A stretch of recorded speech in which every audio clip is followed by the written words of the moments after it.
Aksi nyata menyebarkan pemahaman mengapa kurikulum perlu berubah oleh Idewo Nyoman Sute, Guru PJOK SD Negeri 2 Batu Bulan. Modul 1, makna kurikulum dalam pendidikan. 1. Tentang kurikulum. 1.1 Apa itu kurikulum dan bagaimana kaitannya dengan pembelajaran? Kurikulum adalah sebagai keseluruhan pengalaman belajar murid.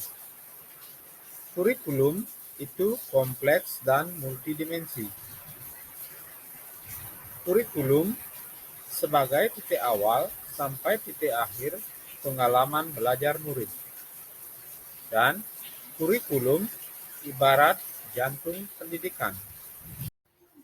Rob Taylor dalam bukunya yang berjudul The Basic Principle of Curriculum and Instruction mengungkapkan ada 4 komponen dalam kurikulum, antara lain tujuan, konten, metode atau cara, dan evaluasi. Umumnya negara mengklasifikasikan komponen dalam kurikulum menjadi 3, yaitu tujuan pembelajaran atau konten, panduan pembelajaran, dan panduan asesmen. Murid menjadi acuan atau core dari kurikulum itu sendiri, maka kemerdekaan murid dalam belajar adalah jantung pengembangan kurikulum. Fungsi kurikulum bagi guru adalah untuk memandu dalam proses belajar murid, maka peran dan fungsi kurikulum dapat kita optimalisasi dalam 3 kerangka, yaitu 1. Mewariskan nilai dan budaya masyarakat yang relevan dengan masa kini. 2. Mengembangkan sesuatu yang dibutuhkan saat ini dan masa depan. 3. Menilai dan memilih sesuatu yang relevan atau kontekstual sebagai kontrol sosial. Murid-murid yang beragam suku, budaya, bahasa, adat istiadat, dan agama harus menjadi pijakan awal dalam pengembangan kurikulum, sehingga kurikulum dapat digunakan sesuai dengan konteks di mana pendidikan itu berada. Sebagai guru yang menjadi ujung tombak implementasi kurikulum dalam pembelajaran, kita harus tahu bahwa kurikulum nasional itu perlu disesuaikan dengan kebutuhan satuan pendidikan. Oleh sebab itu, pengembangan kurikulum diperlukan di setiap satuan pendidikan agar sesuai dengan zamannya. Kita harus melakukan adaptasi sesuai dengan konteks dan karakter murid. Begitupun dengan pembelajarannya, para gurulah yang lebih mengetahui kebutuhan murid-muridnya, kompetensi apa yang dibutuhkan, dan bagaimana cara mewujudkannya. Proyeksi Pendidikan 2030 yang dilakukan oleh OECD, Organization for Economic Cooperation Development, mengarahkan bahwa kompetensi pendidikan tidak hanya fokus pada kognitif, sikap, psikomotorik, akan tetapi juga pada value atau nilai yang melengkapi kompetensi murid. Saat ini, kualitas literasi dan numerasi, kesehatan mental dan sosial emosional murid merupakan fondasi atau prasyarat yang diperlukan murid untuk membangun kompetensi transformatif dengan siklus belajar, antisipasi, aksi, refleksi, merupakan pembelajar sepanjang hayat. Transformasi pembelajaran dengan paradigma baru menekankan pada penguatan kompetensi dan materi esensial atau bermakna, bukan dari banyaknya materi atau konten yang didapatkan murid. 1.2. Mengapa kurikulum perlu dirubah? Kurikulum bersifat dinamis dan terus dikembangkan atau diadaptasi sesuai dengan konteks dan karakteristik murid demi membangun kompetensi sesuai kebutuhan mereka kini dan di masa depan.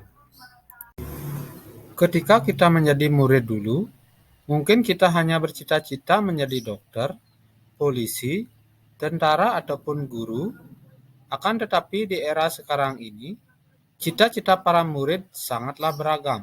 Bahkan mungkin belum pernah terbayangkan sebelumnya, seperti YouTuber, ilustrator animasi kartun, pengembang aplikasi games, dan lain-lain.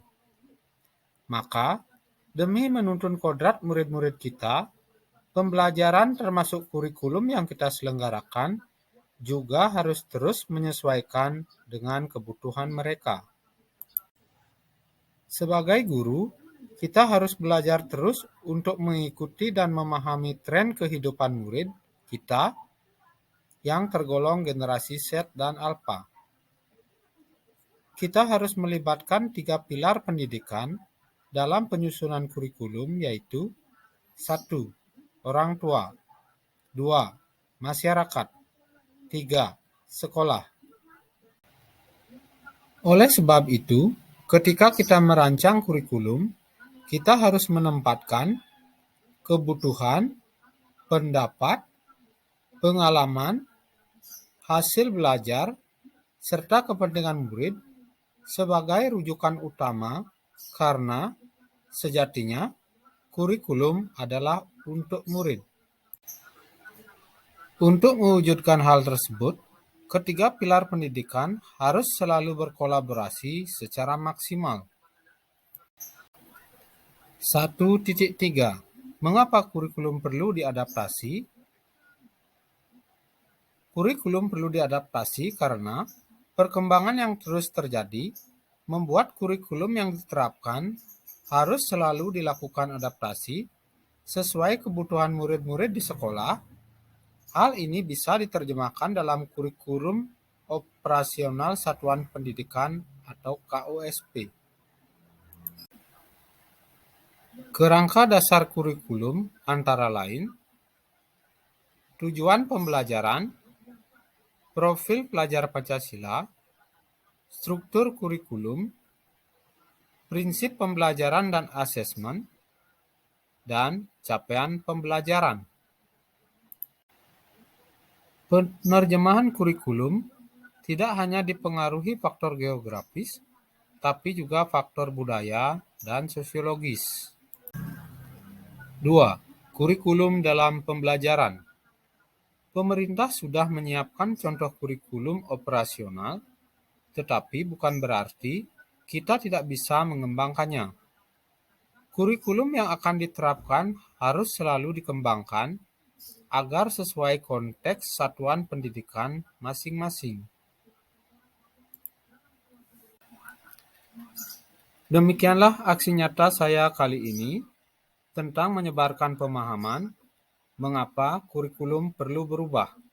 Sekian dan terima kasih.